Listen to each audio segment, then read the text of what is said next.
Beyond Grief, the Art of Serene Living. In the depths of sorrow, we often find ourselves contemplating the nature of grief and its place in our lives. Today we embark on a journey inspired by Seneca's profound insights from On Grief for Lost Friends. Seneca advises that while mourning is natural, excessive grief should be avoided. Stoicism, which emphasizes the endurance of pain and the cultivation of inner strength, aligns with this sentiment. Stoics seek to find solace in their ability to withstand adversity and maintain tranquility amidst the fluctuations of life. Seneca suggests that even the strongest souls will feel the sting of loss, but it is crucial to acknowledge and contain our sorrow. On the other hand, Taoism, with its profound acceptance of the interconnectedness and cyclical nature of existence, provides a different lens through which to view grief. Taoists embrace the ebb and flow of life, recognizing that sorrow and joy are inseparable. It advocates for the harmonization of opposing forces, rather than suppressing or denying emotions. In this light, grief becomes an integral part of the human experience, to be acknowledged and ultimately transcended. Seneca encourages us to transform the memory of our lost friends into a source of solace and sweetness. He likens it to savoring fruits with an agreeably acidic taste or appreciating the bitterness of old wines. This perspective aligns with the Taoist notion that even in pain, there can be a peculiar pleasure. They teach us that embracing life's paradoxes, including the bitter and the sweet, enables us to experience its full richness. Moreover, Seneca advises us not to limit our capacity to love and form connections due to the fear of loss. Stoicism emphasizes the importance of embracing friendships and cherishing the present moment, as we never know how long these privileges will be ours. Taoism complements this by reminding us to engage fully with the world, embracing love and connection, while understanding that the impermanence of life is an intrinsic part of its beauty.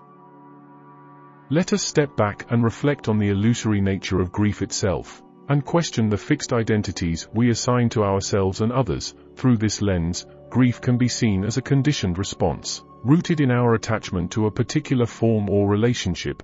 By expanding our awareness to the eternal dance of life and death, we may find solace in the understanding that nothing truly disappears but continues to transform in myriad ways. In conclusion, Seneca's contemplation of On Grief for Lost Friends resonates with both Stoic and Taoist philosophies, offering insights into the human experience of loss. Stoicism calls for resilience, while Taoism embraces the impermanence of life as an inherent aspect of existence. We can expand our understanding of grief, finding serenity amidst the ebb and flow of existence. On Grief for Lost Friends.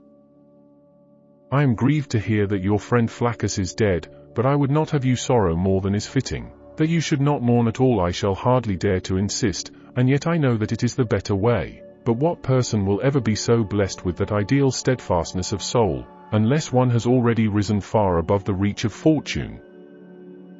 Even such a person will be stung by an event like this, but it will be only a sting. We, however, may be forgiven for bursting into tears, if only our tears have not flowed to excess, and if we have checked them by our own efforts. Let not the eyes be dry when we have lost a friend, nor let them overflow. We may weep, however we must not wail. Do you think that the law which I lay down for you is harsh, when the greatest of Greek poets has extended the privilege of weeping to one day only? In the lines where he tells us that even Niobe took thought of food, do you wish to know the reason for lamentations and excessive weeping? It is because we seek the proofs of our bereavement in our tears, and do not give way to sorrow, but merely parade it. No person goes into mourning for their own sake. Shame on our ill-timed folly. There is an element of self-seeking even in our sorrow. What, you say, am I to forget my friend? It is surely a short-lived memory that you vouchsafe to them. If it is to endure only as long as your grief, presently that brow of yours will be smoothed out in laughter by some circumstance, however casual.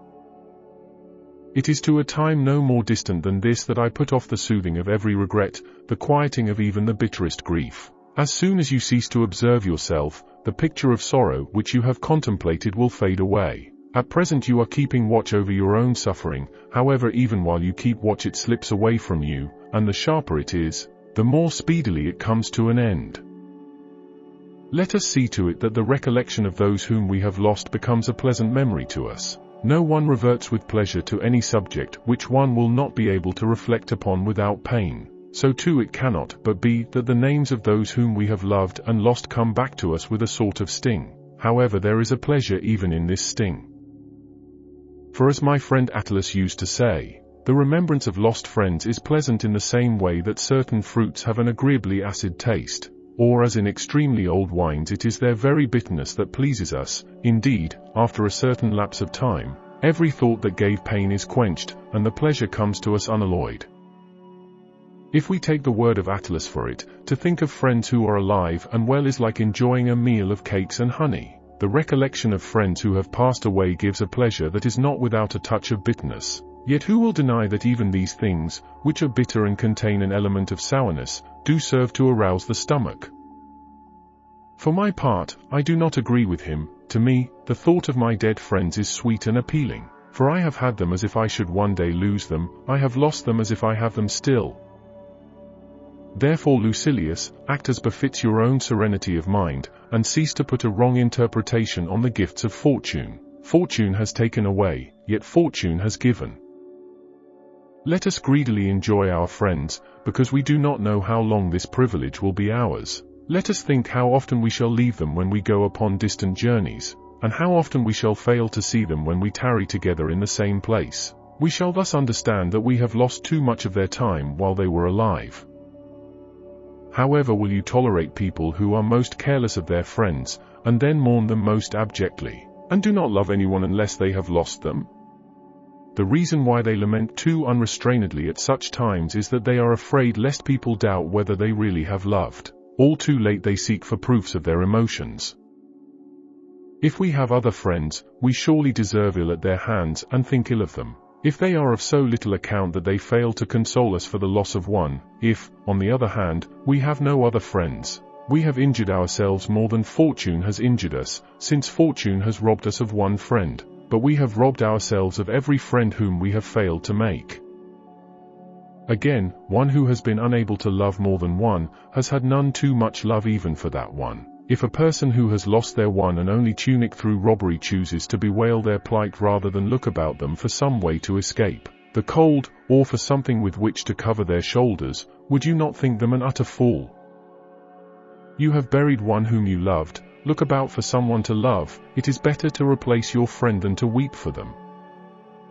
What I am about to add is, I know, a very hackneyed remark, but I shall not omit it simply because it is a common phrase. A person ends their grief by the mere passing of time, even if they have not ended it of their own accord, but the most shameful cure for sorrow, in the case of a sensible person, is to grow weary of sorrowing.